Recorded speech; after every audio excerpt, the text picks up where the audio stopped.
Good morning, dear students. Today's topic is financing decision. As we know, there are three major decisions taken by a financial manager.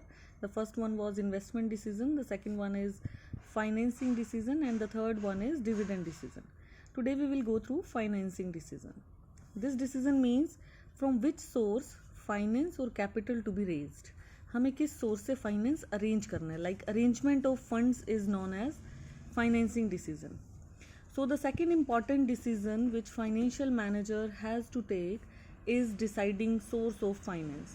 Now the major decision a financial manager is to take is he must decide which source of finance will be suitable for the company. A company can raise finance from various sources. Company तो बहुत सारे sources से finance raise कर सकती है, like shares issue कर सकती है, डिबेंचर्स इशू कर सकती है, लोन ले सकती है, एडवांस ले सकती है. So deciding how much to raise from which source, कितना पैसा रेज करें, कौन से सोर्स से करें, it is the main concern of financing decision. Mainly sources of finance can be divided into two categories. Finance का सोर्स दो categories में डिवाइड किया गया है, mainly owners funds and borrowed. Share capital and retained earnings constitute owners fund, and debentures, loans, bonds constitute borrowed funds. The main concern of finance manager is to decide how much to raise from owners fund and how much to raise from borrowed funds. Main decision क्या लेना है financial manager को कि कितना amount owners fund से raise किया जाए और कितना amount borrowed fund से raise किया जाए. So while taking this decision, the finance manager compares the advantages and disadvantages of different sources of finance. ये इन दोनों के एडवांटेज और डिसएडवांटेज को कंपेयर करेगा. अब क्योंकि पता है कि बोरोड फंड्स को तो एक टाइम के बाद वापस देना पड़ेगा and it involve some degree of risk also, but owners fund जो है उसमें कोई फिक्स कमिटमेंट नहीं होता, वापसी का रीपेमेंट का कोई फिक्स कमिटमेंट नहीं है, and there is no risk involve और उसमें कोई ज़्यादा रिस्क भी नहीं है. सो फाइनेंस मैनेजर को फिर भी एक मिक्स बनाना पड़ता है दोनों टाइप्स का. Under this decision he fixes a ratio of honours fund and borrowed fund in the capital structure of the company.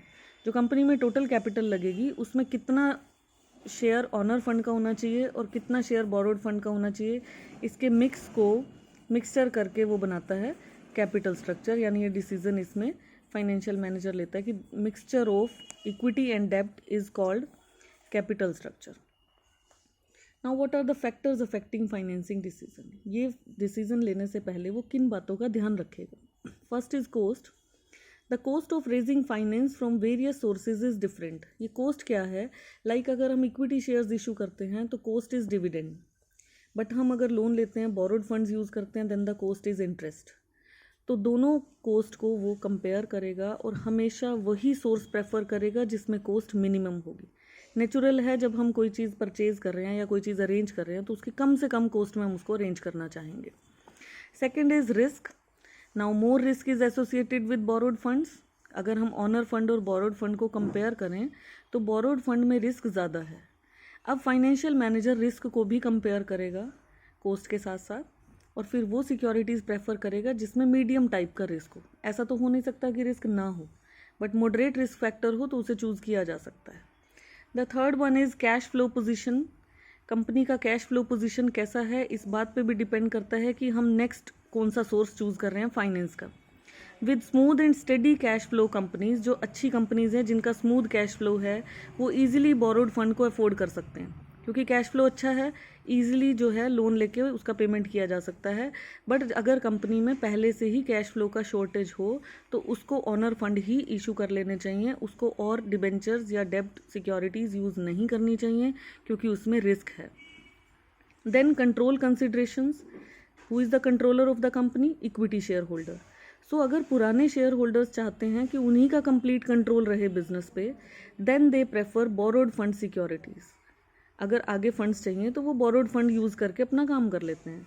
But if they don't mind to lose the control, उन्हें अगर कोई फ़र्क नहीं पड़ता इस चीज़ से, then they may go for owner fund securities. The next is flotation cost. It refers to the cost involve in issue of securities. Shares को इशू करने की जो कॉस्ट है उसको फ्लोटेशन कॉस्ट कहते हैं. लाइक ब्रोकर का कमीशन देना है, अंडर राइटर की फ़ीस देनी है, प्रोस्पेक्टस के एक्सपेंसेस करने हैं, ये सब फ्लोटेशन कॉस्ट होती हैं. तो फर्म क्या प्रेफर करेगी कि कम से कम फ्लोटेशन कॉस्ट हो, वो वाला सिक्योरिटी वो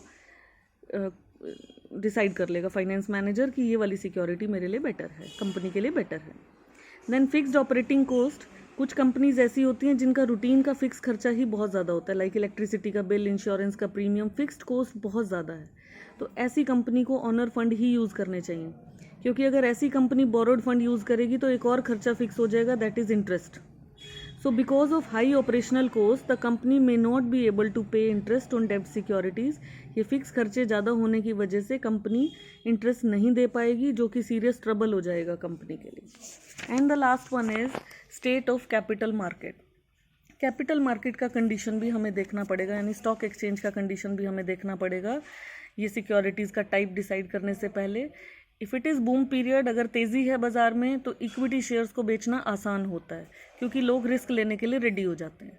बट ड्यूरिंग डिप्रेशन पीरियड, अगर मंदा है, डिफ्लेशन है, तो उधार वाली सिक्योरिटीज़ की डिमांड ज़्यादा होती है। सो ऐसे में डेब्ट सिक्योरिटीज़ ही इशू करनी चाहिए। So now these are the factors which we have studied in financing decisions. We have to consider cost, we have to consider risk factors, we have to consider cash flow position, we have to consider control consideration of shareholders, then flotation cost, and something about fixed operating cost and the state of capital market. Thank you. Have a nice day.